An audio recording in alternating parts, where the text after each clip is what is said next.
All right then, the F1 Sim Racing World Championship is upon us. It is now time for round two. We welcome you from wherever you are around the world. We have had the quali in Shanghai, eventful, entertaining, especially when the rain came out. It turned into a one-lap shootout. The drivers are set into their rigs. We are ready to get going. And here we are then. I'm joined on the desk by Alex Jakes and Matt Gallagher. It had so much entertainment value in quali. What stood out for you most of all, Alex? Another shock on pole position, another new name to welcome to the front of the field. Different tactics playing out front, but again, I think it's fair to say a scrambled order compared to what we expected at the start of the season. And what about yourself, Matt? We like a bit of drama. It definitely had loads of that. It did, yeah. A few antics going on in qualifying earlier on with the slipstream, and that may well be something that we have to watch out for in future races. But a mixed-up grid once again. You know, you've got lots of Freddie Rasmussen down in 15th, Lucas Blakely, you know, he's a champion, down in 19th position. Then you've got Brendan Lee, the two-time champ, retiring at the end of the year, up in 4th. So plenty of stories to unfold today. Yeah, some people were thinking yesterday, okay, what's happening with Brendan? Back where I think the 2018-2019 Maestro was well known for. Now, just behind us, we've got the Ferrari, Scuderia Ferrari, not the start they would have wanted. That seems to be the highlight talking point when we focus on the constructors. You've got to make sure that a bad couple of sessions doesn't turn into a bad entire event, because we've got many races, but they come thick and fast. And they've now had a tricky time of it, 2 sessions in a row. Didn't have the easiest time in the race yesterday as well. So they need a response. They're going to look to do what we saw from Mercedes yesterday, try something with the strategy. Earlier on, Claire Cottingham, who's part of the team, we've also got Marcel Kiefer join us in a bit.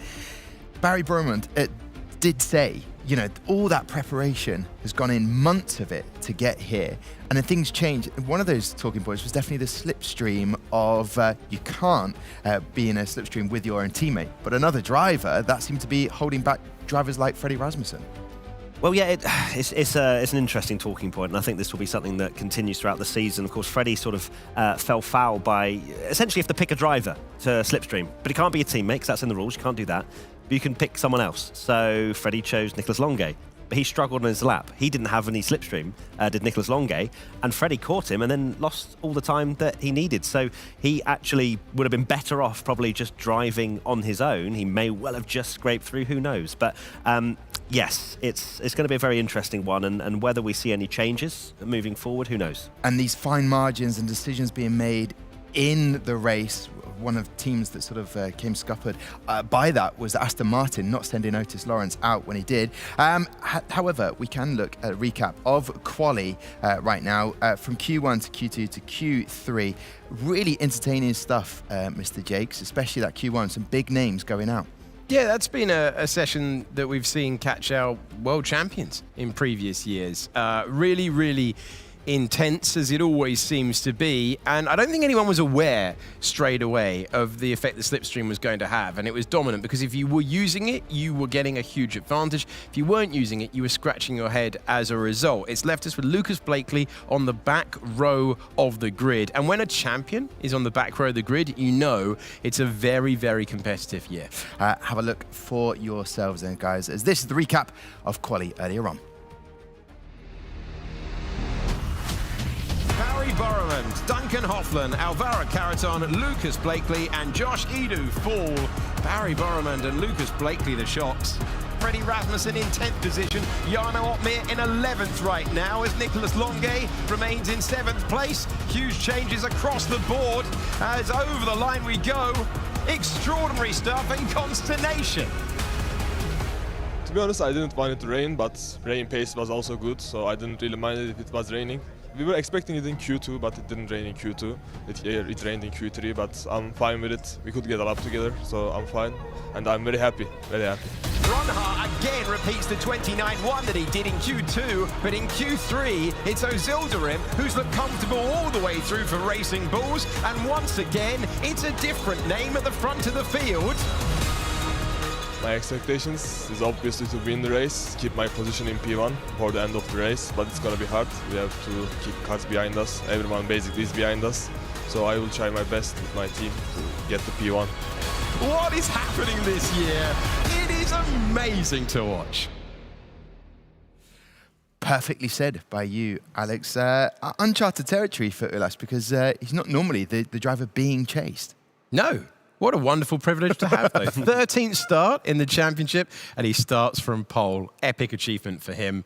Everyone had one opportunity at the end there, and he took it. Yeah, what do you make of his chances in this race, Matt, coming into China, one of your favourite tracks and circuits? I mean, what it's back with 2010, I believe you were absolutely Yeah, we're not going to bring smashing that up again, are we?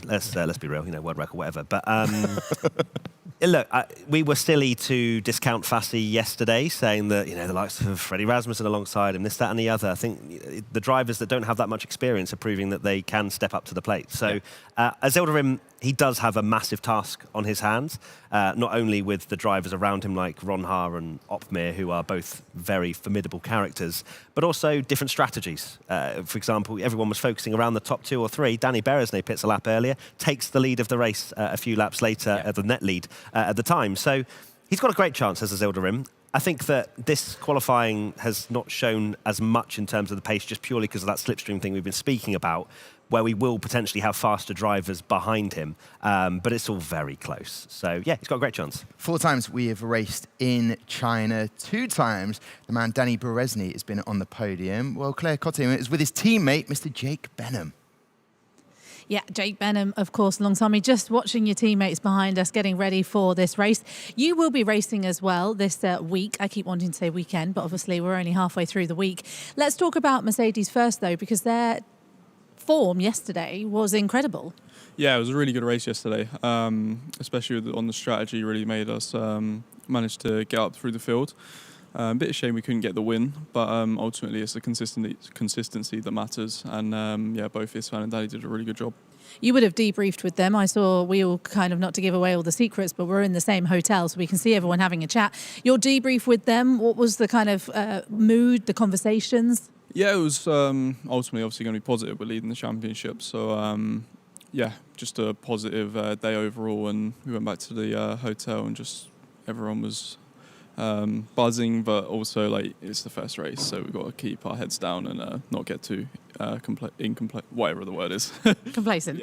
Well, it is a good thing to be leading the championship, as you say, but for yourself, you're going to be out racing. It's really interesting with Mercedes because they do use their third driver a lot more. And Jake Benham, you are at the moment the third driver only because you haven't been in yet, but you are racing tomorrow in Jeddah. How are you feeling? Yeah. Ultimately, it's going to be quite difficult to just hop in and drive, but really excited to get going. Pace should be pretty good, and hopefully we can come back with obviously more podiums tomorrow with Danny as well. Fingers crossed. Thanks so much. Thank you. Cheers. Up to 6th position, Haddad down to 7th, then the 2 Ferraris, the top 10 rounded out by Yoni Formula, but it's treacherous out there. Oh, you can see the puddles. It's absolutely torrential out there. As you can see, the Red Bull of Rasmussen having a little look up the To beat Jarno on Shanghai, I need to out-qualify him and be on the correct tires. Crazy conditions. Freddie Rasmussen, P5. Red Bull looking reasonably strong. To beat Freddie at Shanghai, I'm going to do 20 laps on the set of hards and then box for softs and overtake everyone because I had gone out in Q1. So now he's in the slipstream. Can he take the lead? Jarno Opmir's going for it. There's no defence offered by Donoso. I hope I'm going to beat Freddie at Shanghai, yes. We'll see. Love that. A little head-to-head there with Jarno and Freddie. Freddie starting down in P15 and Jarno starts a little return to form in quali for P3 for him. But there you go. There are your previous winners. And good old Brendan Lee back there in 2018. That was the season of Brendan Lee where he set down such a precedent. And Marcel Kiefer is nowhere to be seen now. But that's the first proper official mention of him for podiums for him. Matt, going into this, you've heard what Jarno feels.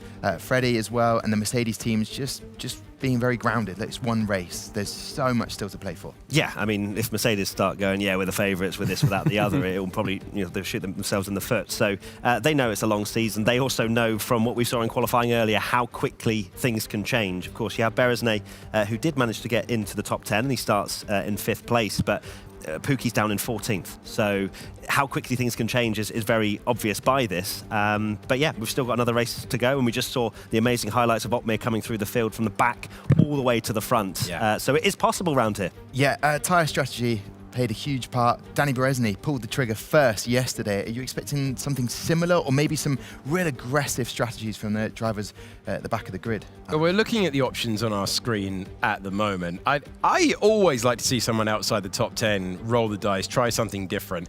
But I think after yesterday and the fact it got so jumbled up, I mean, track position is going to be king around here. It always seems to be that way. So maybe you might go a couple of laps earlier. Maybe you might hang it out there if you're not looking good for points. But I don't think we're going to see the variation that we saw in Australia.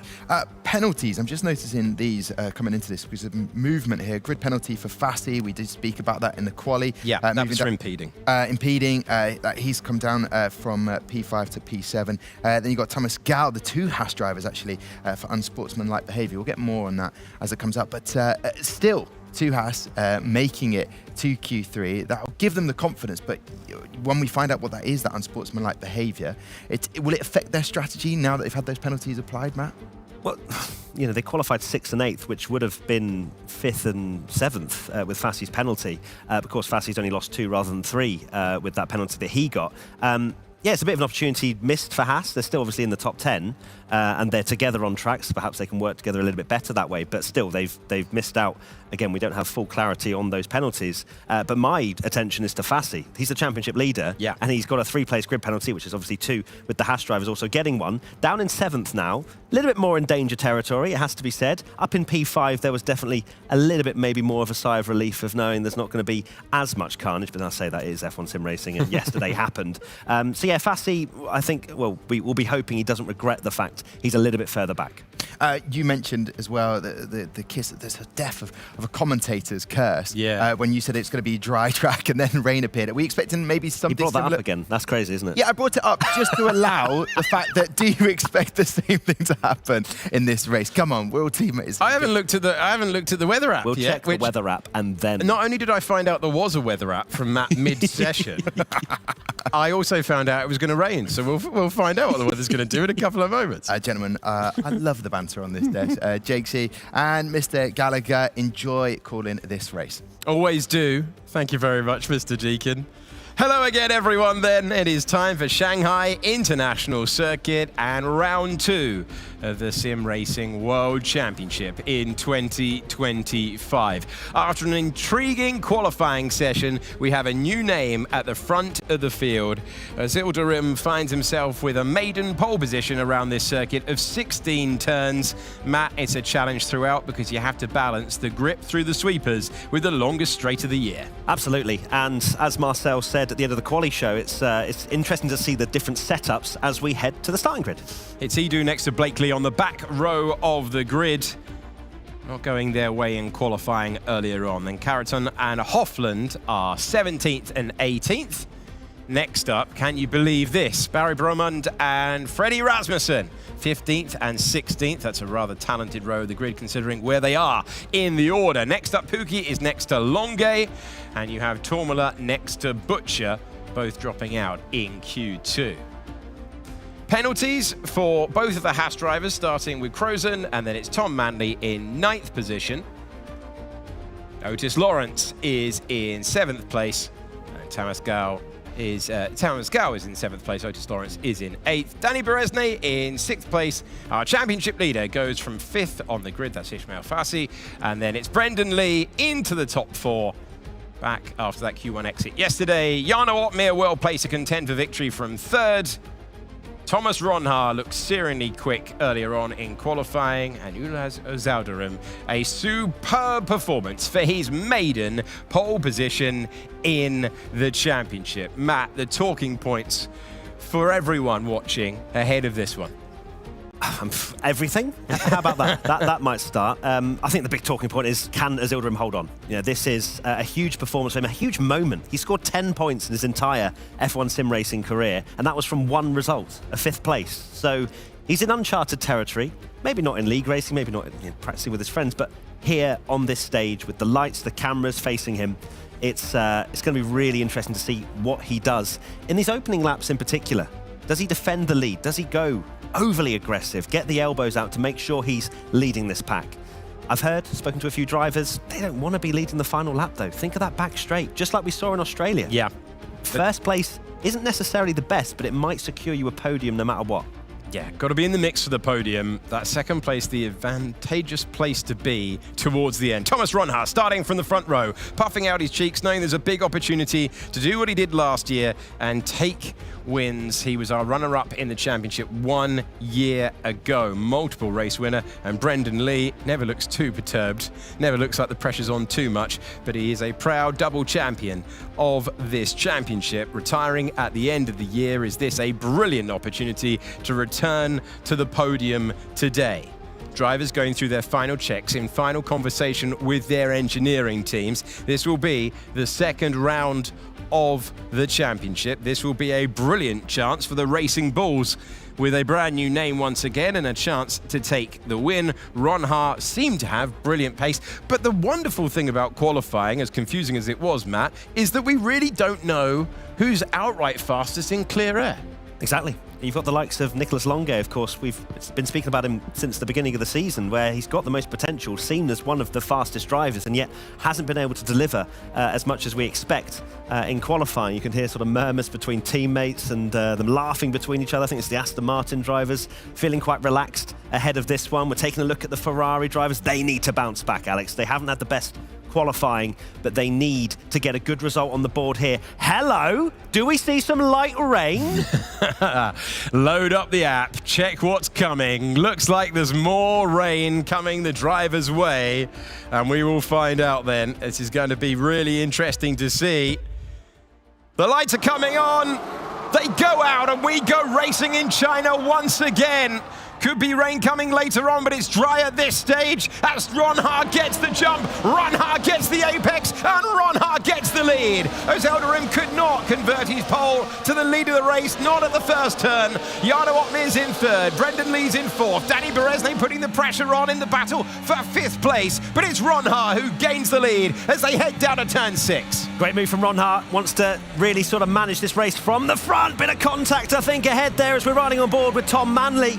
The driver's just about managing to negotiate that one, but of course Ronhaar, the big winner there, leading away. And as we look at the tyres of the drivers out there, there are a couple of soft runners. Both of the Hasses have decided to go for soft tyres, the entire rest of the field on hards. Why not have a dance with the roulette wheel after what we saw yesterday? But crucially, both cars, Matt, not splitting strategy, both of them on the soft tyres, going to give them an enormous advantage at the back of the field. Barry Bromond, who had a really tough qualifying, finding himself in 20th, Lucas Blakely in 19th, and Ferrari's weekend goes from bad to worse. I don't want to get too many people's hopes down in the fact that it said light rain, but I'm looking at my weather app right now and it's not saying any rain, at least not for the time being. Oh, so well. Yeah, I the feel weather app turns once again. Someone in the graphic department wanted to hear a shriek, but right now it looks like it's going to be clear. We'll see if that changes, and that's why we're seeing dry tyres. Okay. Thomas Ronhaar across the line to start lap 2. Brilliant opening lap of the race for him as he tries to restore his status as a winner. He did that last year. Superb multiple winner on his way to second place in the championship. Ozelderim gathered himself really nicely after losing the lead, didn't let his head run away with him. And Jarno Opmeer settling into third place. Brendan Lee putting 2 kicks in the top 4. Upper place went Lawrence, and that soft tyre working wonderfully. For Gal and Crozen, that's the difference between the hard tyre and the red-walled soft Pirelli. Down went Berezne, down went our championship leader Fassi, and then you've got Tom Manley in 10th place. Ronhaar's decided to lead this one, which I think is a wise decision. Of course, with the Zilderim, as we said before the start of the race, in unprecedented territory.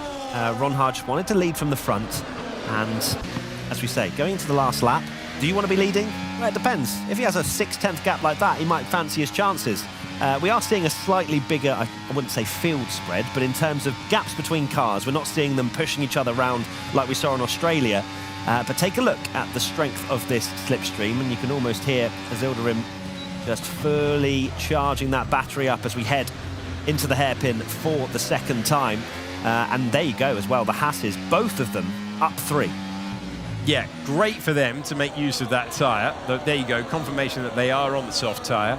And Ron Ha, look at the fastest lap, disappearing all the way down to Thomas Gao, just his second start in the championship. Now Lucas Blakely, driver running in 19th position with the fastest tour on the second lap of the contest, our second race of the year. Ron Ha finding himself on that hard tyre and no split at all in terms of strategy. Even those massively out of position didn't fancy the gamble that Haas have gone for. And again, to reiterate, with both cars. So they're not just confident in this strategy, they're really confident in it. Yeah, this is a very different strategy. This was the alternate strategy that we had. This was the third option. Tap down to option number 3. Yeah, literally. Now, I was actually, you look at that leaderboard, and for those that are watching, perhaps there are some friends that go, oh, how is F1 Sim Racing this year? Just take a screenshot of 18th, 19th and 20th and send that over to them, because that will give you all the information you need as to what is happening this season. It is utterly unpredictable whether these 3 will come through. It's going to be so difficult. But my God, I do love the fact that we have no idea. I mean, some have argued we barely have any idea at the best of times. But this year, we're all in the same boat. It is really open. Freddie Rasmussen, our champion from last year. Lucas Blakely, a former champion. Is there a chance to go all the way around the outside for Otis Lawrence up against Brendan Lee? You're trying to do that at the hairpin. That is brave stuff if you're able to do it. Keep your eye on the Aston Martin up against the kick. Oh, yes! Did he manage to get through? He did! That is a bold move to fight your way from the hairpin to get ahead by the time you get to turn 16. Super stuff when it mattered. Brendan Lee tried to fight back, but Otis Lawrence making a name for himself in this championship, and a fine overtake to go with it. He went around the outside at the hairpin. That became the inside line for the final corner on the racetrack, and that's P4. Great move from Lawrence. Marcel Kiefer said at the end of the quali show about how the Aston Martins are running a lot more wing than perhaps their other competitors, which of course makes them slow in a straight line, but allows for Lawrence to do some just daring overtakes around the outside, which is exactly what we saw, and he's up to P4. So Lawrence once again shining. What will he have learnt from Australia moving to this one in terms of those final few laps to try and make the most of it and not fall back like he did at Melbourne? But right now, P4 looking very good. Let's check in with the man in P2. You're doing really, really good, Elas. Just keep an eye on the battery and just chill. You're doing good. Yeah, they're bang on with that. Great communication to the driver. He's looking for his best ever result today with that second position. We're on lap 4 of 28, a race led from the very start by Thomas Ron Ha, driver who was a 3-time winner last year and finished just 6 points back in the championship. Those Haas drivers are on the charge. You're on board with Danny Beresnay, podium finisher yesterday, and chasing down the Haas drivers who have gone on the charge. The advantage is in the early stages, you get the joy of the grippy, soft rubber. The downside is that rubber fades fast. And Danny Beresnay is looking for the moment when the pendulum swings from being on the right tyre to the wrong tyre for the cars in front, and he's sending a look down the inside, pinching to the apex first, then the Haas will get the inside line, trying to go past Crozen, a new name in the championship for 2025, and Danny Beresnay's trying this multiple corner approach to get the apex for turn number 6. That's the corner we're heading to now, and is this the moment to turn it into a traction race and get ahead? Still they run side by side. Crucially for the Haas drivers, they've stayed ahead of the Mercedes right now. So, as we mentioned, Rasmussen, Blakely and Brumand at the back. Lap 1, turn 6 is where they all picked up front wing damage. So that's the reason why they are the bottom 3 at the moment. And that's going to cause a lot of problems for them moving forward into this race, because changing front wings costs a lot of time, and also having front wing damage, even if it's very minor, will cost you just that little bit that you need to make your way through the pack. So a disaster for Rasmussen, Blakely and Brumand. It's a huge moment in the championship aspirations of Thomas Ron Ha. This is a massive, massive moment as we go back to the start of the race, and this is how the lead changed hands. Here we go then, into turn 1 we go, and Rasmussen Ron Ha got just a better launch into turn 1, caught the inside line. Azildarim, I don't think, was particularly bothered about losing the lead, just purely because it's okay to not be leading going into the final lap, and you can see actually how close Zilderrim is getting into turn 1. 1/10 of a second, make that 2 now between the front two. But Danny Beresnay not being able to get through on the Haas drivers. You'd wonder actually if the hards and Beresnay in particular were sort of getting that crossover where the hards were quicker than the softs. But the purchase that Crozen got out of this corner we're seeing now just about managed and helped him to defend from the Mercedes behind. So I think we're seeing a couple of things going on here. I think we're seeing a superb opening stint from Zilderrim, but of course we do know that all of the drivers play the seriously long game here, and they're just looking to make their way through the early stages. It's a little bit of formation flying at this stage, isn't it? They're just building up to the pit stop window. Well, we had this in Australia. We had this exact thing. We're thinking, okay, is it just going to be a train the whole time? And then you fast forward 15 laps and we're sat there watching one of the best spectacles we've ever seen in F1 sim racing. Yeah, so that's true. It's just bedding themselves in, and then the drivers start to think, oh, hold on, okay, my pit stop's coming up soon. I need to start making moves in this train, otherwise I'm going to be finishing in 11th, 12th, 13th, wherever you might be.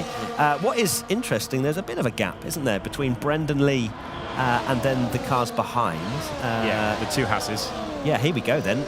So out Zilderrim front, again. everyone getting very, very tight there. Zilderrim under braking with Ron Ha tight, but they have no real interest in fighting each other and opening the door for the cars behind. We did see a change of lead at this stage of the race yesterday.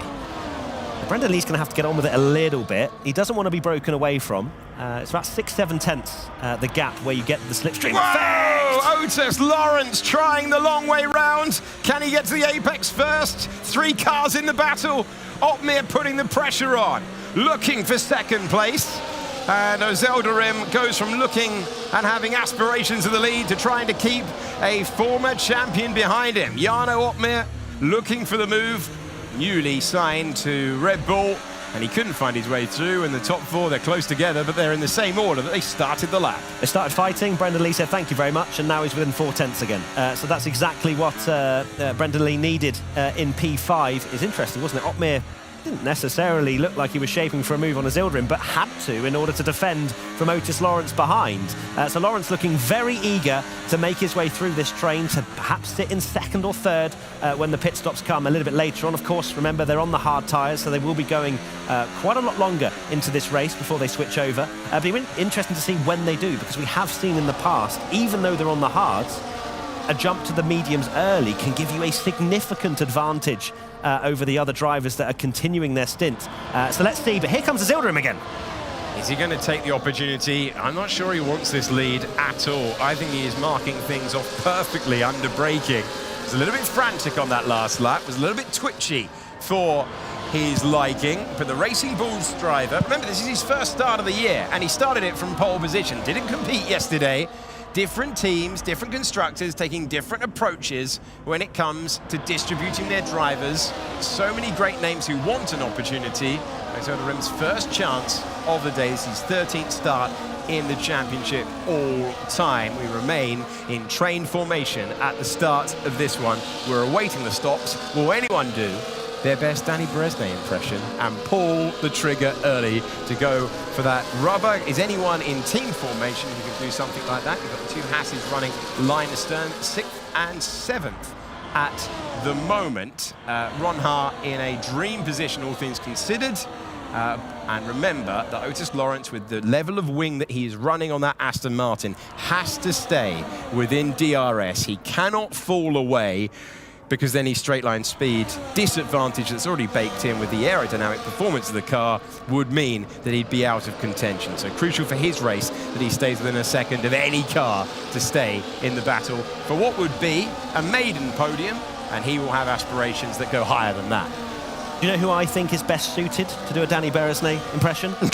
Danny Beresnay. Is it Danny Beresnay? I thought it might be. Oh, change for the lead. Here we go. This one's been coming for a while. Zilderrim takes back what he lost at the start. Ron Ha gets shuffled down to 2nd, might be 3rd. Could get worse for the driver who was leading. Otmar will get to 2nd place, and it's 1st to 3rd in a couple of corners for the man who'd led the entirety of the race.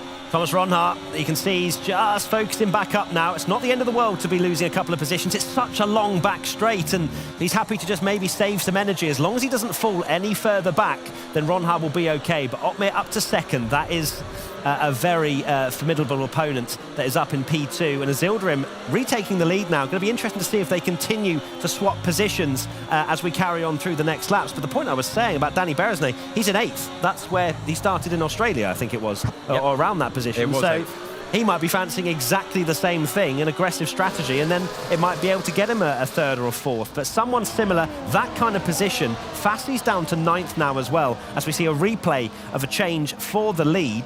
Ronhaar, of course, not defending in the slightest, no need to against Azildarim, but it was Otmir that he wanted to probably keep behind, but this time has not. Azildarim really going for it on this lap, 0.6 of a second. He's pushing ending. on. 0.7 of a second. He's trying to break DRS. He won't do so. That gap's going to come down when they go onto this mammothly long straight that runs to over a kilometre. Gives us a chance to have a natter, really, as the driver goes up through the gears. Huge speed. And who's that coming to join the party at turn 14? It's going to be second place man Jarno Otmir. Had a much better qualifying session earlier on than he did in Melbourne. And now he's going to roar past. 0.7 of a second disappears. He turns in on his competitor. It's pretty tight there. It's tighter than he wants to be. And Otmir is going to be our 3rd different leader of the day. He sweeps in to turn 16 with P1 next to his name. And it's Otmir who takes the lead in China. Fascinating stuff. Azildarim just has to keep his head at the moment as Ronhaar now shapes for a move on the inside into turn 1, the long right-hander, but he has the inside line, and that'll be a done deal, unless Azildarim's actually lost another position now to Lawrence. Lawrence has seen the opportunity in the Aston Martin behind. I think they're side by side behind, as you can see right there. The battle for 3rd place is on. Well, the energy management is one thing, conservation is another, but that did not go to plan for Azildarim. He gave up the lead. I don't think he was against that. Maybe he wanted to drop down to 2nd place, work together as a pack, but he did not anticipate dropping down behind Otis Lawrence, and the rookie driver moves up into the podium positions as Azildarim goes from the lead to 4th in the blink of an eye. Yeah, he's going to have to get himself back in this fight if he possibly can, Azildarim, although it looks like he may have spent a bit of energy on that last lap trying to break away, and now all of a sudden he's down in P4 and struggling ever so slightly. We take a look at Duncan Hoffland, the first driver to take a pit stop. Yeah. He's on the medium tyres right now. He wasn't really in contention, but perhaps this is some information for Otis Lawrence as to just how quickly he can go on these fresh mediums compared to the pace being put down out front by Jarno Otmir. Is he going to come under pressure from Thomas Ronhaar? These two have a bit of history, to say the least, and it's great to see them both fighting at the front. Otmir versus Ronhaar, 1st and 2nd at the moment. Red Bull versus Kick. Otis Lawrence finds himself That's a pit stop in the Aston Martin, and in comes Lawrence for his first stop. Otmir and Ronhaar continue on, extending the stint. It's not a lap to battle, given that there is a pressure stop for Lawrence, who goes to the new rubber first and the contenders to win the race. Yeah, got to say now, Lawrence with this undercut should take the lead realistically with this aggressive move in the Aston Martin. Interesting, pitting the same time as one of the Haas drivers, Gal. So they've made the soft tyres work pretty well, Crozen and Gal, to be honest with you, because they're now on the same strategy as what the hard tyre runners were at the beginning. So Gal and Lawrence, keep an eye out for them, because they're going to be pushing very hard. Well, they bailed themselves out. They got the advantage of the fresher rubber. Maybe they anticipated, after what we saw yesterday, that people were going to go slightly earlier than previous expectations. Either way, the tyre is not degraded, it has not fallen away, and they've got a big opportunity. Does the rest of the field respond to that stop that we saw from Otis Lawrence a few corners ago? It's Otmir versus Ronhaar, and then Azildarim in 3rd position. Brendan Lee is in 4th, and then that soft tyre runner of Joris Crozen, who's at the back of the field starting the season yesterday. He finds himself with a chance to come in and slap on the medium tyres like everyone else is.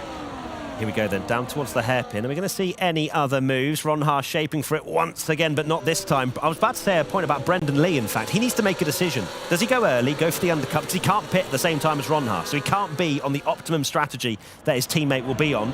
His teammate carries on. Does Brendan Lee peel into the pits? I think he does. So that is Brendan Lee into the pits for an earlier stop than his teammate. Where does he come out versus the likes of Lawrence and Gal, who have pitted a lap earlier? Crucial moment this in the entire race. You've got so many drivers of proven talent. That's a two-time champion pitting for his stop, trying to return to the top step today. Otmar and Ronhaar playing it by the book, going longer. But this fresher rubber does have an impact. Rasmussen, Blakely, Broman taken out earlier on with damage to their front wing after contact at this corner, turn 6 on the opening lap. Fastest lap of the race belongs to Duncan Hofland, who was the first one to go to those medium tyres a couple of laps ago. As you can see, they're 2 laps old.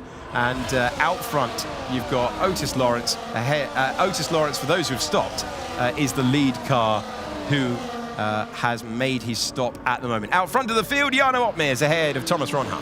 This is going to be fascinating, Alex, because I think we're going to see a complete jumble up of the order that we did have. I truly believe Lawrence is going to lead this race ahead of Gal, and then perhaps even Brendan Lee. The undercut is huge. Brendan Lee's right on the back now of Gal and Lawrence is now dispatching Brumand, who's having a stinker of a race due to that front wing damage.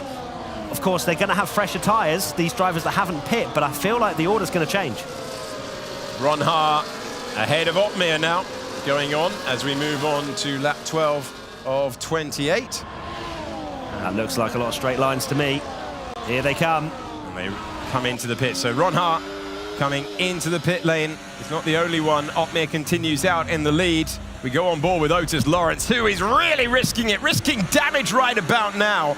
And as that goes on, Gal gets ahead. The driver who started on the soft tyres fights past Lawrence for what could be the net lead of the race. The Brumand's fighting them very hard indeed, because he's thinking about Nicholas Longate to try and bring him into play, so that might well have scuppered everything. But Lawrence is still going to come out ahead of the whole field. Lawrence is in the net race lead. Incredible stuff across the board. Okay, lap 13 of 28. Lawrence had to get his elbows out there. That was absolutely crucial for his entire race. It's Lawrence ahead of Lee, ahead of Gal. Barry Broman playing the team game and making that Ferrari as wide as possible, trying to give an opportunity for the driver who is currently in 5th. That's Nicholas Longate, the man who is right next to him.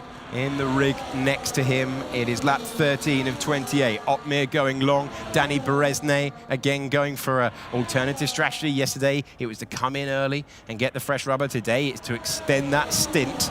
Otis Lawrence with the net race lead. That is to say, if you're one of our newer viewers, that when everyone else stops and we cycle through, the time loss will promote the rookie driver in just his 2nd start to P1. Why? Because he went to the fresh rubber first. The downside to that is that it's going to fade in the latter stages. And can Brendan Lee use all of his experience in his final ever F1 sim racing season to get by? The answer's yes, and that's the net race lead for Brendan Lee. Oh, can you believe it? We've got fighting in the background as well. Both racing bulls trying to get through on Barry Brumand, who's, of course, just trying to get in the way at the moment. But I'm not surprised, as we take a look now towards the front of the field, that the likes of Jarno Opmeer and Danny Beresne have not reacted. They're doing their own race. They're happy to go as long as necessary on these hard tyres to then fly through the field in their final stint. It is not over by any stretch of the imagination. If Brendan Lee wins, it would be an absolute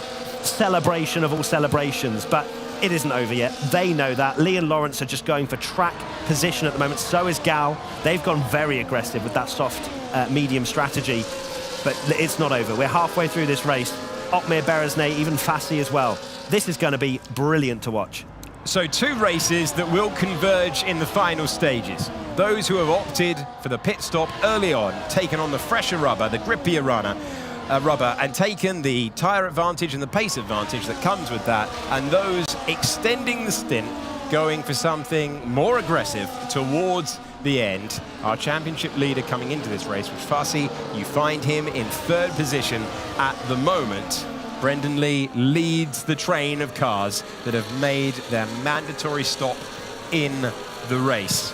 And this is so finely poised. Once again, we have names that we've heard of in the past, new names at the front of the field, and wide moment for a car in the background there. Danny Beresne comes in, and it is very tight between Thomas Ronhaar and Otis Lawrence as they fight their way by at the hairpin, as stops for Fassi, for Butcher, and for the man who is contending for the lead. That's Jarno Opmeer, who's extended that stint by a long way. He absolutely has. So the fight continues, but these drivers have to be careful. They have to utilise these medium tyres as much as possible, not be fighting between each other. A kind of look into that. Thomas Ronhaar did a 32.5 last time out. Danny Beresnay, a 35.3. That tells you all you need to know about the tyre discrepancy at the moment. So it might look terrible for Otmar, who's 3 seconds off the back of Krozen, but the medium tyres, when they're fresh, work very well indeed. He's banking on that. He's banking on being able to roar through the field here. So you can see where he's come out in terms of the difference.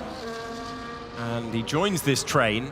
Train headed by 9th place at the moment, Brendan Lee, but with everyone ahead of him still to stop. Who is able to work some tactical magic here? Who's interested in working some tactical magic? Another alternative strategy for Danny Beresnay out front. Nicolas Longuet rising to 2nd place. Esteban Pukki, how well did Mercedes call the strategy yesterday? They're running at the front. I was going to say 1st and 3rd. You can change that. They're now 1 and 2 as Pukki manages to get by Longuet, and that's a change for the position out there for the drivers, taking the different approach, going for something more aggressive later on. Otis Lawrence has got past Thomas Ronhaar. Thomas Ronhaar's got past Otis Lawrence, and they've both got past Brendan Lee. Yeah, so Brendan Lee's lost the net lead here. Oh, no! Chaos at the hairpin! That's Lee! Contact, and that ruins the chances of Brendan Lee. He drops down the order after there was contact, and then the cars were bunched up. They were racing in close formation for such a long time. Ronhaar and Lawrence will continue the fight at the front, but there was chaos at the hairpin involving Brendan Lee. I really hope we see a replay of that one, because that was, race defining for Brendan Lee, sadly. It looked like he was going to be right in the hunt for a potential victory, and it has all fallen away from him, sadly. He's now 1.3 seconds off the back of Krozen, but you now have Thomas Ronhaar, who will be the net race leader, and other factors and other drivers to consider, of course. Jarno Otmar, that we're taking a look at right now, making his way through on those freshest of medium tyres. And, OK, so was there contact between one of the Racing Bulls, I imagine Tom Manley, and Brendan Lee? I think we saw that a little bit late, but that was the contact there. I can't imagine Brendan Lee is spinning on his own with all of the experience that he has. Yeah, that was the contact. Definitely a Racing Bull down the inside of the hairpin, where you are late as you dare on the brakes. Longuet's got back ahead of Pukki. That's a move for 2nd place. Neither of these drivers have stopped yet. So Ronhaar, after all of that, finds himself in a brilliant position. But is the net race lead where you want to find yourself? Is net 2nd place where you want to find yourself later on? There's a tyre offset, a significant tyre offset, and good grip towards the end of that race for Jarno Otmar, and Brendan Lee is still circulating, but he's not going to have the pace of the Red Bull driver in front of him. It's fresher tyres for Jarno Otmar. Final stops taking place now, and Otmar has the fastest lap of the race. Now Fassi has the fastest lap of the race. Pukki continues to lead. The net race lead is about to be restored in a few moments' time to Thomas Ronhaar. 11 laps to go. Jarno Otmar making light work of some of the drivers behind. I think that bit of contact as well helped him tremendously to clear some of those. Brendan Lee, of course, being one of them. Tom Manley, another. Otmar 5 tenths behind Krozen in P6. And he has a couple of lap fresher tyres than Thomas Ronhaar that we are taking a look at right about now. Of course, Lawrence and Gal, 6-lap-old mediums already. You have to imagine they will start to fall away as we enter the final stages of this race. But yeah, heartbreak for Brendan Lee. I imagine he will have a few words to say about that, I'm sure. He wants to make the most of his final season in F1 sim racing, and that might well have been one of those moments that he would have loved to take a look back on. Well, certainly, Matt, when you've got so many heavy hitters at the back of the field, taken out by tricky qualifying session, difficult opening lap, there was the opportunity. When your rivals are stumbling, you have to take that chance. Thomas Ronhaar is in position to take that chance. That's the great part of that sentence. The bad news is Otis Lawrence will go for any gap he is presented with. Does Ronhaar have to play the percentages as we tick into the final stages, as Gao and Ozildirim continue to battle over what will be the final step on the podium? But by the way, quite a few drivers in contention for that final place on the podium. We've got another train fighting for the win. So both Hasses have now cleared Ozildirim. So Ozildirim now down to P6, which will be P5 when Pukki eventually pits, but the Haas drivers are doing a fantastic job at the moment. Can they hold on? Because one of them is on 7-lap-old tyres. I believe that was Gal. I'm sure we'll see the information. And Otmir is now through on Ozildarim as well. If you want to sign up, Alex, and everybody listening and watching, to a Ronha versus Otmir final few lap battle, I think you're going to see it. It's coming your way after we check in with Crozen. That was close. No damage, no damage. Not P5. Copy. Well, they're all keeping it calm. We certainly won't be. Another really intriguing race. Will it end the same way? Australia started as a slow burn that then turned into a tactical battle and an outrageous strategy that finished with an all-out brawl. Are we going to see the same thing here? Who is your money on at this stage? Otmir trying to break everyone's hearts ahead. Otmir trying to do what he's done before and overtake a bunch of cars to take the win in China. He's done it before. It's slightly better conditions than it was the time that he put down one of the greatest drives we've ever seen around this track. But Otmir, he has the freshest tyres. He knows exactly what to do. He always goes long. He loves it. He loves having the tyre delta. He knows how to make moves, and we're seeing it right here, right now. Up to P4. Next up is Crozen, as we have a bit of a problem there, I think, for Crozen in P3. We'll keep an eye on that one. But Otmir is now pretty much inside the Haas as he takes P3. Moves ahead, gets that position. P3 for Jarno Otmir, 4th and 5th for the Haas pair. Our former pole sitter, Ozildarim, he's first in the championship. Still good points for him in 6th if he can convert that. Tyres are fading though. Fassi was our championship leader coming into this. Then it's Butcher, Lee and Manley, our top 10. A lot of pace being set though by Danny Berezne, another driver with the freshest set of tyres. Barry Broman has retired from this race. He's the only one of the 20 not running at this stage of proceedings. Another qualifying session, another race to come later on today. That's in Bahrain, but we have to figure out who's going to take the win in this one. It is going to be really intriguing to see who is able to get by. And talking of getting by, I think we're seeing some action all the way through the pack, and Berezne is certainly looking to try and continue his route through into the points. That's the aim for the Mercedes driver in 11th. Ronha continues to hold the lead. They're about to enter lap 20, and we're continuing to focus on Jarno Otmir, currently 3rd. I wouldn't be surprised if he clears Otis Lawrence, as we have fighting in the background. Brendan Lee trying to cling on those older medium tyres, with the likes of Danny Berezne and Tom Manley behind. Berezne clearing Manley there very nicely indeed, and you have to say it's probably going to be quite easy work for the Mercedes driver to get past his old teammate and rival Brendan Lee. He's going to look to the outside here, does Danny Berezne, and just later on the brakes, fresher tyres, easy peasy, lemon squeezy.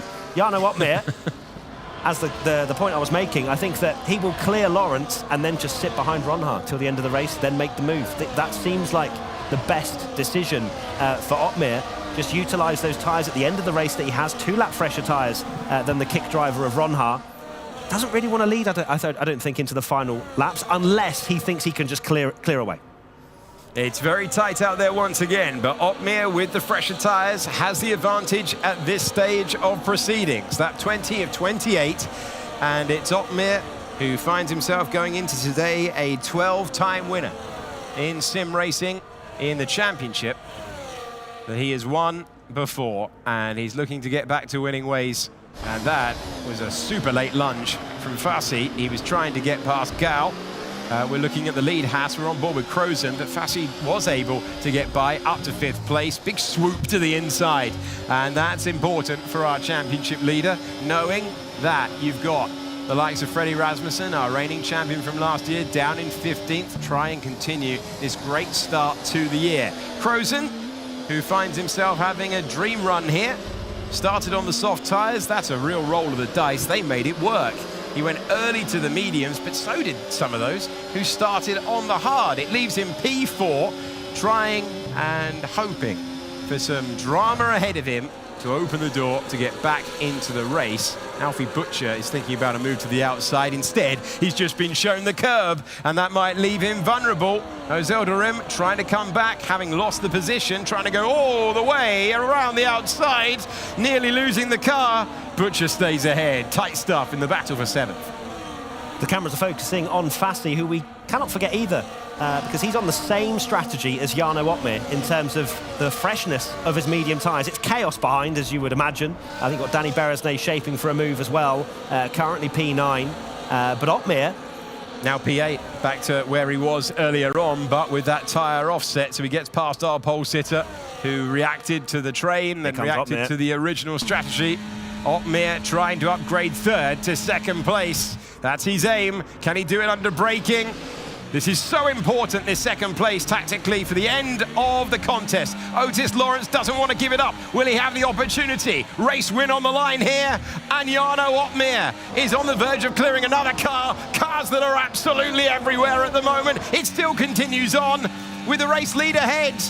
Opmeer doesn't need it at the moment. Where is the Aston Martin of Lawrence? He's been cleared. The Red Bull of Jarno Opmeer is up to 2nd place. Lawrence doesn't want to give an inch, and you could see that with the way he defended against Opmeer. He tried to make it as difficult as possible around that final corner for Opmeer, but Jarno still, with all of his experience, just cleared that drive. It was quite interesting to watch Ronhaar, but I believe he was trying to give a little bit of a slipstream to Lawrence to perhaps make the two go side by side into turn 1. It didn't happen, and instead Opmeer up to 2nd place now in the pound seats for sure for this race victory. But he's just got to dispatch a driver known as Thomas Ronhaar once again. They don't have much history. They've not really spoken much, have they? So this is going to be fascinating to watch, to see how this one unfolds and how much Thomas Ronhaar wants this victory. Will it be a 6th win in the championship for Thomas Ronhaar? Will it be a 13th for Jarno Opmeer? Can Lawrence pick up any pieces when Lawrence was the first of the top 3 to come for those medium tyres earlier on? Joris Krozen with an extraordinary stint on the soft tyres to go to the medium. There you can see the tyre life, and there you can see the move to the inside, to the apex of the hairpin, looking for the race lead. Ronhaar versus Opmeer, side by side, with 25 points on the line. We send it into turn 16, and Opmeer knows that he's got time and corners to play with here. He knows he's got the superior grip. He knows he's got a good run. That was the sound of the DRS beep.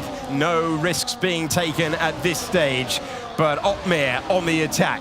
Ronhaar checking both mirrors, looking to see where his rival is placing the car. I can't help but watch this with a massive smile on my face, Alex. It is brilliant to watch Ronhaar and Opmeer go toe-to-toe in the F1 Sim Racing World Championship. And then, of course, there's about 20 other cars behind them as well, as we have Lawrence just trying to defend from Krozen, but further back, Gal is now coming under pressure with those tyres being a lot older on his car. I've just heard a no as well. Something is happening over there. So Fassi is up to 3rd place. Danny Beresnay is up to 4th. Otis Lawrence drops down to 5th place. It's really, really tight for every single position in the points. But if you're on old tyres and you even get shuffled wide for a single moment, the moment that it turns into a traction race, you have no chance, and the podium positions change again. Opmeer and Fassi are on the same strategy. They waited longer to come into the pits, and it's happening again. The elbows are out once again. The punches are being thrown, and the brawl continues. From Melbourne to Shanghai, we're on board with Joris Krozen. The heroic race performance from these Haas cars, trying something different. Oh my word, they're slewing through. It's like bumper cars. Dodgem stuff at the hairpin. Ronhaar still leads Opmeer heading into the final laps, but it's not just Opmeer who's got a chance to then win this one. The Williams driver Fassi trying to go back-to-back after his maiden victory yesterday. So that no I heard was Otis Lawrence, I think, coming under a lot of pressure and now down to P6. He can't believe the fact he's now dropped there. But that early strategy, the one we thought was paying pretty good dividends, they're falling away. Haas are now 7th and 10th. Otis Lawrence is now coming under pressure. Enter Alfie Butcher now up to P5. And Ismail Fassi as well on exactly the same strategy as Opmeer. This is going to be brilliant to watch. Incredible how this is changing all the way to the end. Butcher finding himself in 5th place. Butcher on the same lap stop as the driver in second and the driver in third.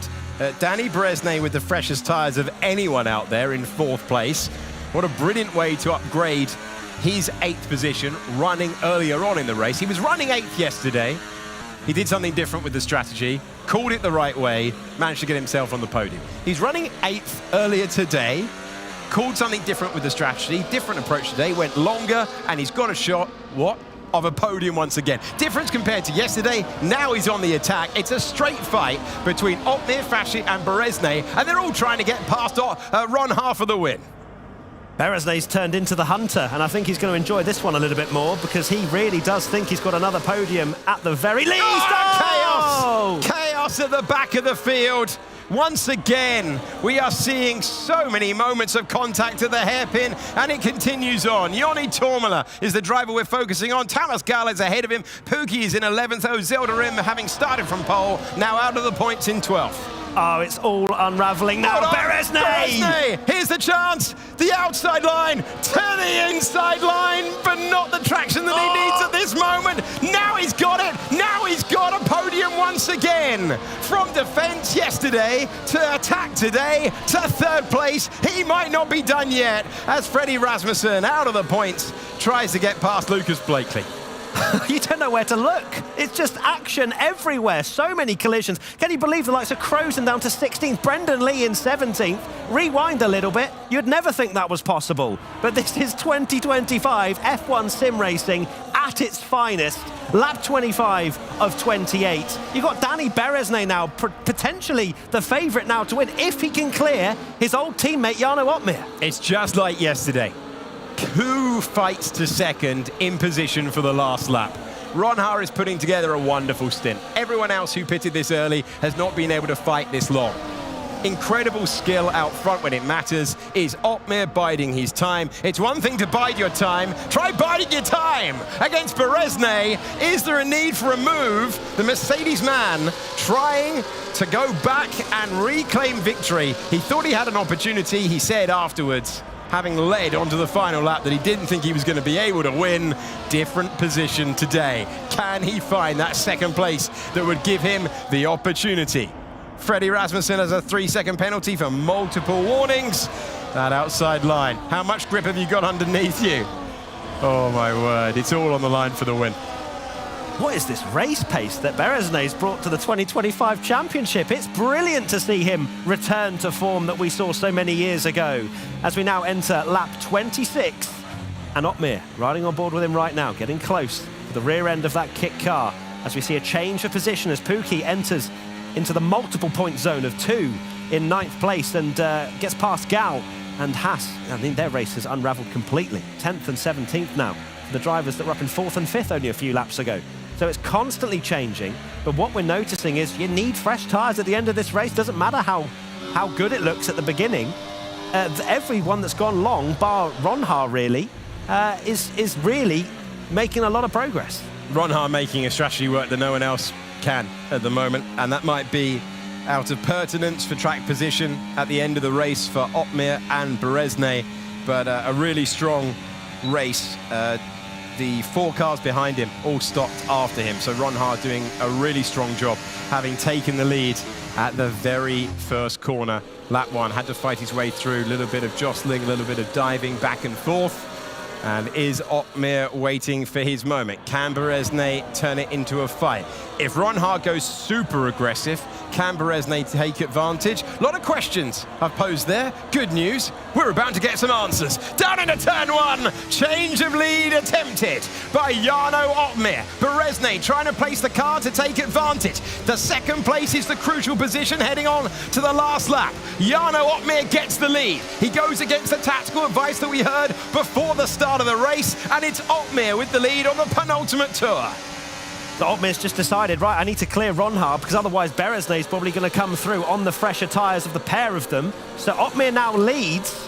Very interesting strategy from the Red Bull driver, it has to be said. Ron Haar's probably thinking, OK, no worries, I'll have that DRS on the final lap. Or will he fight on this lap? So many questions again, Alex. Oh, the answers just keep on coming in this incredibly unexpected, dramatic season so far, and we've only had a race and 99% of another one. We're ready to head on to the final lap. Ron Ha with these old fading tyres, but crucially with the advantage. Does he want to go by in this DRS zone? I don't think he does. He wants to do that in 1 lap's time, but he might have to make the move because he might have no other choice with Danny Berezne getting close. They're super late on the brakes as they apply the lock. The top 3 almost glued together. It's going to be another last lap shootout for the win. Otmir across the line. Can he stay there on the final lap? Strap yourselves in, because here comes Ron Ha once again into turn 1. Otmir's defensive on the inside. Does Ron Ha try and sweep all the way around the outside? Berezne watching, waiting for the opportunity, but it is Otmir still ahead. Otmir, crucially, manages to get through one of the DRS zones. It was close, but Ron Ha is still in a good position. Doesn't matter that your tyres are fading. Does he go for the late braking move? The Daniel Ricciardo impression of yesteryear. He can't get by. I don't think he wants to get by. He's lining up for a move for the lead with 3 corners of this race to go. I can promise you, Thomas Ron Ha coming into this race, if you'd have offered him the scenario of lap 28 of 28, your second going into the final lap, would you take it? Yes, absolutely. Here we go. All the questions will be answered in these next few corners. Who's going to win this Chinese Grand Prix? It is all on the line. 0.4 of a second the gap between Otmir and Ron Ha. It all comes down to your exit here, and you can see how much Danny Berezne is fighting the oversteer as he applies the power. Look at the intensity etched on the drivers' faces as they do the long kilometre run down to the final real braking zone that will decide things. Here we go. On board with Ron Ha. Can he get there? No, the apex is blocked. Brilliant late braking from Otmir, who might have judged that one to perfection. He gets to the final corner in the lead, and Jarno Otmir will cross the line and take the win. It's Otmir, then Ron Ha, then Danny Berezne, your podium. Jarno Otmir is a winner in sim racing for the 13th time. He's taken the checkered flag in China. Wow, Jarno Otmir. Unbelievable. I'm hearing a few pieces of equipment going flying at the moment in this studio. Not happy for some drivers, but very happy for others. Jarno Otmir, what a drive. We thought he was going to come under a lot of pressure going down towards that final hairpin, but I think he saved enough energy, got a good enough exit round that long right-hander, and just about had enough on Thomas Ron Ha. Such a crucial moment for Otmir to win for his first time at Red Bull.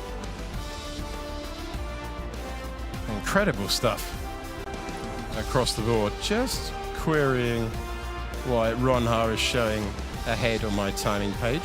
But Jarno Otmir with a superb performance. And he takes a deep breath, a measured performance across the line. And great battle between those two.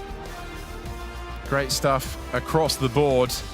But plenty of drama all in there. And the Haas team tried something completely different. And great contest all the way to the end. So Lawrence was absolutely fuming at the end of the race there. Saw him storm out of his cockpit. Clearly not happy with how that race unfolded for him. Of course, there was a lot of contact out there. I think the stewards are going to be very busy with that one. Yeah, they certainly will be. There was a lot of pushing drivers off track and everything else in between. But yeah, it's also great to see the emotion within this arena. Yeah, it really is. It really is. And Otmir has scored another win. The story of Ferrari season so far told by that shot. So it's Jarno Otmir who has taken the checkered flag. Thomas Ron Ha in second. Danny Berezne completing the podium. Back-to-back podiums for him in the championship. And a really, really intriguing race settled at the final corner. Brilliant late braking, had to pick his spot. If you go deep and you lose it at the end there by going too long, well, that can make you look very silly indeed. But Otmir played it to perfection. I think as well, an important result for Fassi. Of course, showing that it wasn't just a one-off, finishing in P4 in the end, I believe it was. So a really strong result once again for Williams and for Fassi to show that we could have a championship contender on our hands in the name of Ismail Fassi. Yeah, absolutely. So many drivers continuing their really strong form from yesterday, others with a great performance. And Jarno Opmeer, confirmation that he has taken the win. Opmeer in P1 ahead of Ron Haar and Danny Beresne, the podium. Ismail Fassi with 12 more points to his tally. Then Alfie Butcher ahead of Otis Lawrence, who's disappointed to see his chance of a maiden podium in the championship disappear. Longe, Pukki, Ido and Tormala complete your top 10. Well, I'll just jump in there. What an epic race. Alex, Matt, I'll let you take a breather just for a second as we watch the drivers congratulate one another. Straight away, your winner there in Shanghai, Jarno Opmeer, greeting, I believe, technically the tallest driver on the grid, the one and only Danny Beresne. And I did mention it before we went to the race. He loves racing in China. Back in 2018, he got a P2, a second place finish. And in 2020 as well, Danny Beresne picking up a third place podium for him as well. So returning to form and just congratulating them, each one another.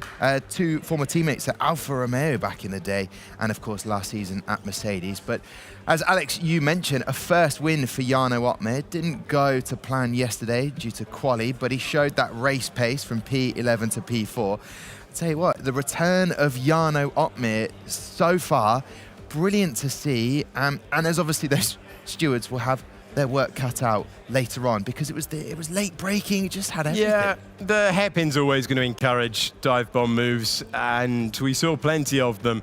The difference compared to yesterday and today is that we saw drivers spun round and static at the hairpin. Opmeer was really confident in his strategy there, didn't react to the trigger being pulled by others earlier on, and delivered what you have to say was a really assured win. Intriguing that he went a different way with the strategy to take the lead on the penultimate lap, not the last lap like we all expected. Had the confidence to pick the braking spot towards the end. If you try and do that and just sail on by, nightmare. Yeah. And you've got egg all over your face. But he did that really well. That's harder than it looks. Not a contest that we expected into the hairpin on the last lap. No, but great defending in those last couple of corners from Jarno. The spicy of all the spicy battles that one was, Ron Haar and Jarno. I mean, they've got some history, and on track, that's where they do the talking these days, and Jarno comes out on top. But again, brilliant drive from Ron Haar as well. Yeah, look, the pair of them had a fantastic race. I'm sure they'll both take the fact they finished first and second for their respective points tallies. But Opmeer just showing, I mean, we said it, right? We said it literally. Sort your qualifying out, Jarno. You're probably going to win. And that's like exactly what we saw. He's not fazed by other people's strategies. He's not fazed by a really early stop by some of the drivers. He knew it would come back to him. And he's got that racecraft and that awareness to be able to dispatch of drivers that are on slower tyres. Not everybody has that. Some made mistakes today, as we saw out there. But Jarno Opmeer was in the position to not have to do too much work from lap one. And look what happened. He wins the race. Oh, perfect. Is the year 2018, is the year 2019, a driver that was back then winning races, he's on the podium again. Danny Beresne is with Claire Cottingham. On the podium again, exactly that, Danny. Congratulations. A chaotic race, to say the least. You at one point as well fell back to P8. You managed to then fight back for a podium place. Talk me through, if you can remember or digest what you've seen so far, what your race was like. Yeah, esports this year is crazy, and maybe I inspired a few people yesterday because everyone tried to pit now very early and do a massive undercut. So we did the complete opposite, and to some of the cars I had 4, 5, 6 lap pressure tires at the end. I was in an amazing position, came out to the pit at net P11, and then I could make some moves. And lap 24, so 4 laps before the end, I was already on the podium with the best tires. And yesterday you asked me if I'm disappointed that I didn't win the race. I said no, because the strategy was planned to fail at the very last lap, but it still was a great track position gain. But today I'm disappointed because I had the best tires out of all, but Jarno and Thomas worked really nicely together. Not because they are teammates, but they both had the same goal, is to either be P1 or P2 at the last lap. And if they let me be P2 with my fresher tires, then obviously I probably would have been the favorite to win. So they positioned their car perfectly, and I just couldn't win it, but I'm really happy to be the only driver that stepped on the podium for the both times. It's actually not true because... Oh, it's true. Jarno was P4 yesterday. Yeah, it's true. It's definitely true. You are the leading in the podiums at the moment. You say you could have been the favourite, but just at the end, the battling between the top two could have seen you favourite. So you definitely were threatening from behind. Yeah, I tried my best, but they played it really smart today, and hats off to them. Yeah, absolutely. Still another race to go as well. Are we going to see 3 out of 3 from Danny Perez today? Well, that is always the plan, and my plan is to improve these finishing positions by another 2. But obviously, any podium position, I would sign that contract if you gave it to me for Bahrain and then tomorrow for Jeddah. And on another note of a different driver from a different team, how nice is it to see your old teammate win as well? That must mean something to you. Yeah, Jarno is amazing, and especially in the first stint. I think that's the place when he won the stint, because the race, he had an amazing start, but just before the pit stops, he did pace that no one could overtake, even though he was completely alone, defenseless, without slipstream and DRS. And yeah, he was just super fast, so this raw pace is definitely a deserving performance for him for the win. Next time it will be you. Yeah, hopefully. Thank you so much for chatting. Let's bring in second place Thomas Ronhaar. Thomas, how are you doing? We haven't spoken to you at all yet. How are you feeling? Are you feeling good to be back in the championship? Yeah, no, of course, after the first race, I was fighting for, the win, I would say P2, potentially. Unfortunately, an incident which I will admit was kind of my fault. I should have probably waited a bit more patiently, which is exactly what I did today with Jarno. The issue was throughout the race, the trainer speed he had was really, really powerful. So I knew when he was ahead of me, it was going to be nearly impossible to bounce back. I had a full battery on the last straight. Unfortunately, it meant absolutely nothing. But yeah, P2, big points for the team. And yeah, we'll see what happens in Bahrain. It was one of those races where we didn't know who was going to win, which we've seen throughout the whole of the 2025 season so far. And we've only had 2 races. Can you believe it? We've got another race coming up, obviously, later this afternoon. It was close, though, to the end. You really fought with everything you could to get past one of the most experienced and impressive drivers on the grid. I'm only saying that because I know he can hear me. Yeah. Oh, no. But like I said, I tried my best on all the tyres. It was really hard to manage up front, especially with leaning so much. It's really hard to manage the tyres around there because the tyres mean a lot around there. Once you drop off, you're very vulnerable for the guys behind. Luckily for me, there was plenty of incidents. Unfortunately, including my teammate Renner, he was in a great position. But yeah, unfortunately, I didn't get points for him, but I'm sure he'll bounce back. Yeah, in terms of me, I think I maximized everything I could do today. And yeah, heading towards Bahrain, I'm feeling very confident. So yeah, let's see. Bahrain is definitely a track that obviously everyone knows very well. It'll be somewhere that you're planning to go well at. Are we going to see another crazy grid? I mean, ideally, I want to repeat what I did last year, event 1. That would be, the dream. But yeah, it's going to be really, really close qualifying. You saw with the slipstreaming now. I don't know what's going to happen. It's going to be tight as always, and yeah, can't wait. How are you feeling about this slipstreaming conversation? Is that something that's been talked about with the team? I won't go into further details, but the one thing I will say is people do take advantage of it, which is rules are rules. They are there, to be pushed to the limits, which is what plenty of teams did today and plenty of teams didn't do today.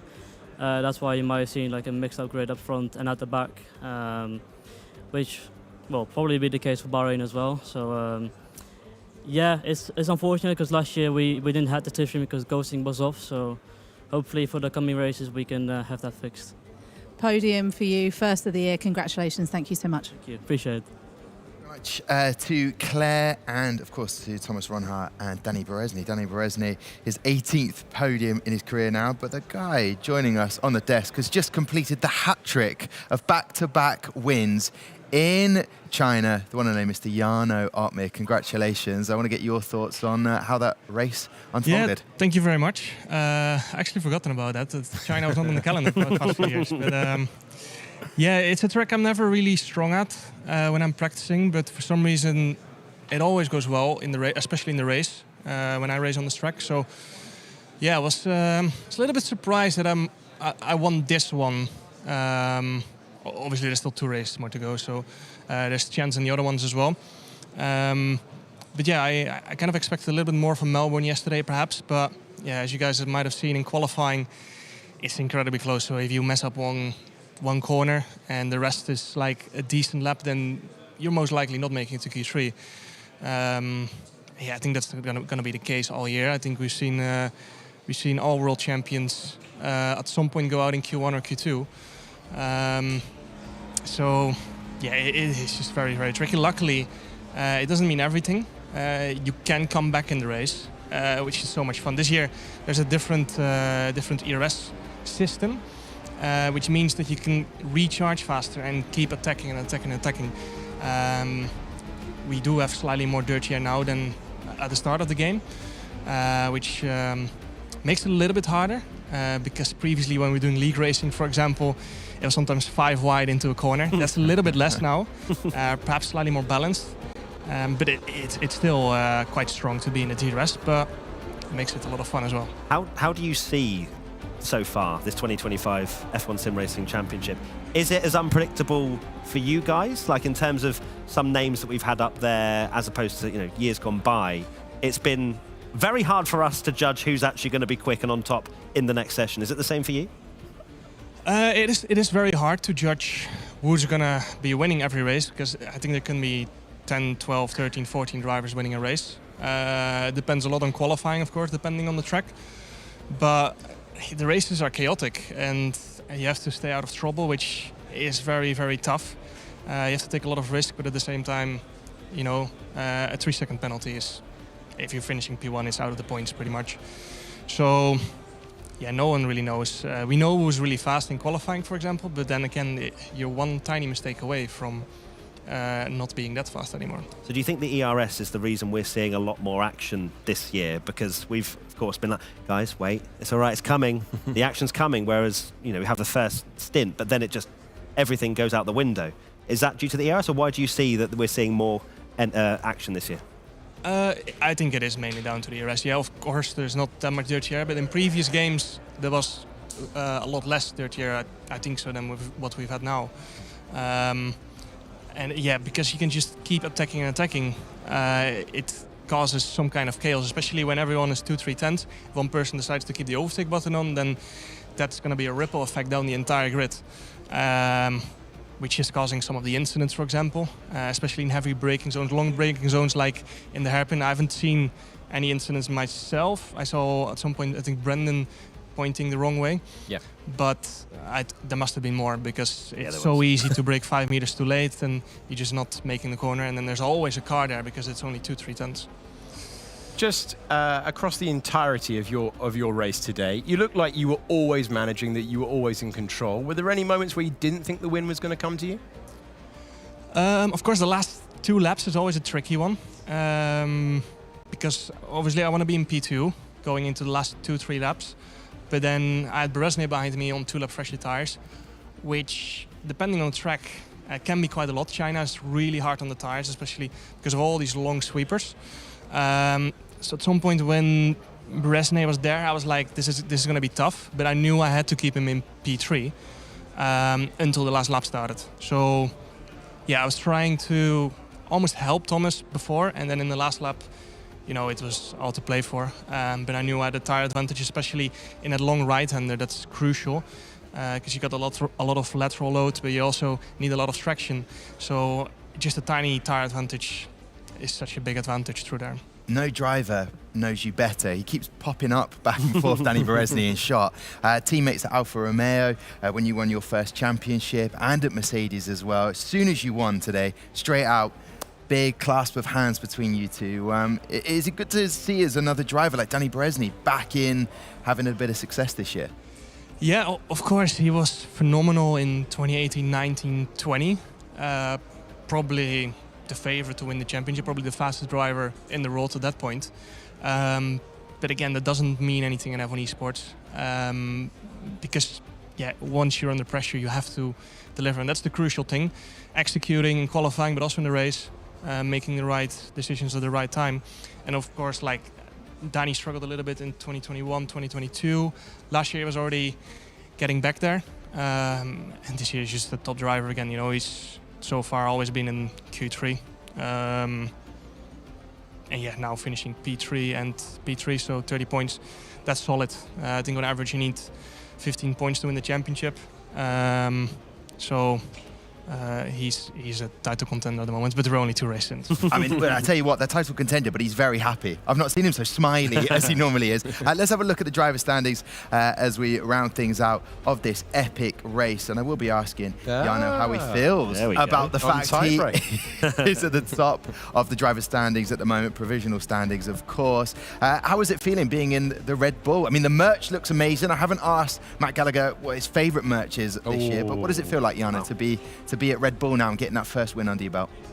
It's nice, of course, but I knew it was going to come sooner or later. There was no pressure for me to straight away win in the first race. If anything, if you're really going to try really hard, you probably end up just in more trouble. So yeah, it's nice, but I knew from league racing that I was going to be near the top. So yeah, I knew it was going to happen sooner or later.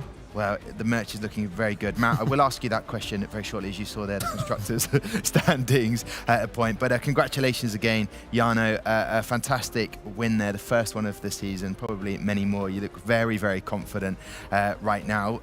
That's pretty much it. We're rounding things up here on what has been a fantastic race. Marcel Kiefer will be joining us very shortly with some of his analysis from that race. Where do you think he'll be taking us first in that analysis? I mean, take your pick. You can have a huge amount of fun. You can look at the stops. I want to see lap 1, turn 6. Of course, Freddie Rasmussen with the wing down. 3 of the big dogs. Also, there was plenty of contact at 10-14 on the racetrack, so at the hairpin. So yeah, it would be good to see that.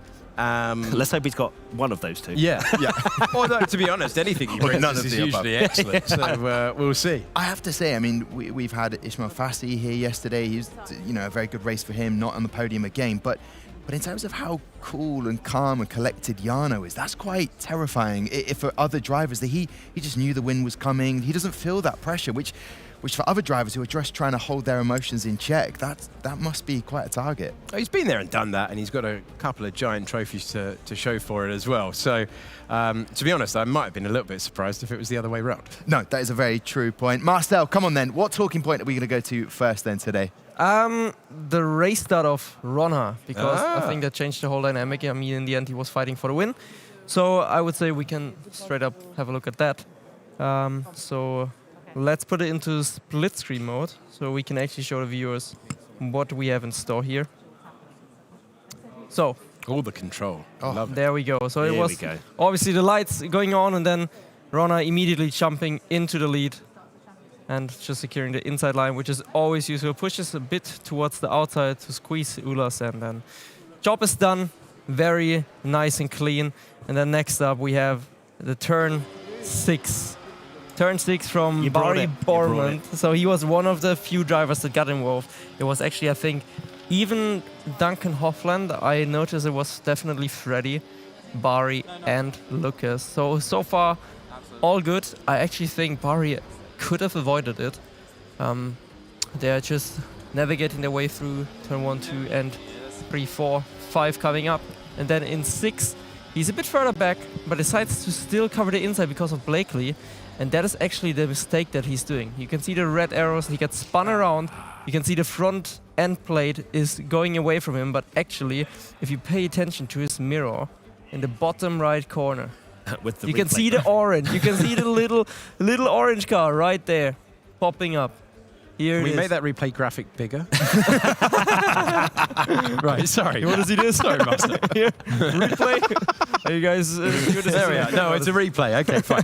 Right. Okay. All right. So yeah, no, very good point about the colour of the car in the mirror. That is good detective work. And that's a sort of late move, isn't it, from Barry to kind of move to the inside and the apex and not cover it? He was aware it's Lucas, so he's like, oh my god, if I let him through, then I'm losing definitely a 1 position for a long time. But at the same time, if he would have stayed a bit further towards the left, there was so much space. He probably would have had a completely different race. So yeah, bit unlucky. What else do we have in store? We have, I think, also the onboard from Rasmussen there, where Freddie got his damage from. It was similar, he was a bit further ahead, everything got bunched up. He couldn't react. Honestly, this was not unlucky. Freddie's fault, but you can see also in the graphic, it pops up right away. He has damage in the front. And that's race front over, right? That's unlucky. Yeah. He would say unlucky, season over, but it's not over, obviously. Aside from that, one more thing, the Lee crash. Brandon Lee had his crash in lap 16. He looked very good until this point, but then somehow, I think it was mainly in him. They just tagged each other and it was game over also for the kick Sauber driver. And yeah, I mean, those were for me like a standout moments. I mean, aside from the overtakes, obviously, but this was, we didn't see that many crashes yesterday. In Australia, it was fairly clinical, no big issues, but today immediately lap 1, lots of chaos. And tyre management, Marcel, how did you see it shake out? Very interesting. Again, Jarno obviously with his typical going long, Beresney even longer. I felt like initially that could be a mistake. Pookie went even longer than that.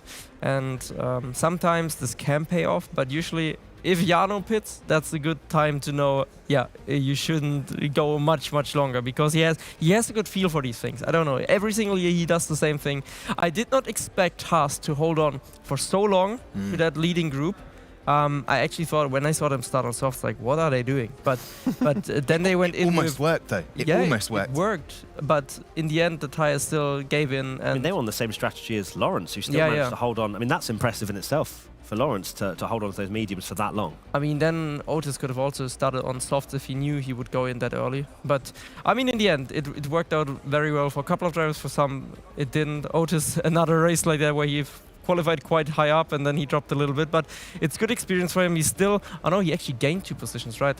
Not bad. And just quickly, Josh Edu from 20th on the grid to 9th. That is that needs. Wow. And Alpine picking up their first points there, and with Joni Tormolo, it's been a while since he picked up a point, and he's done just that.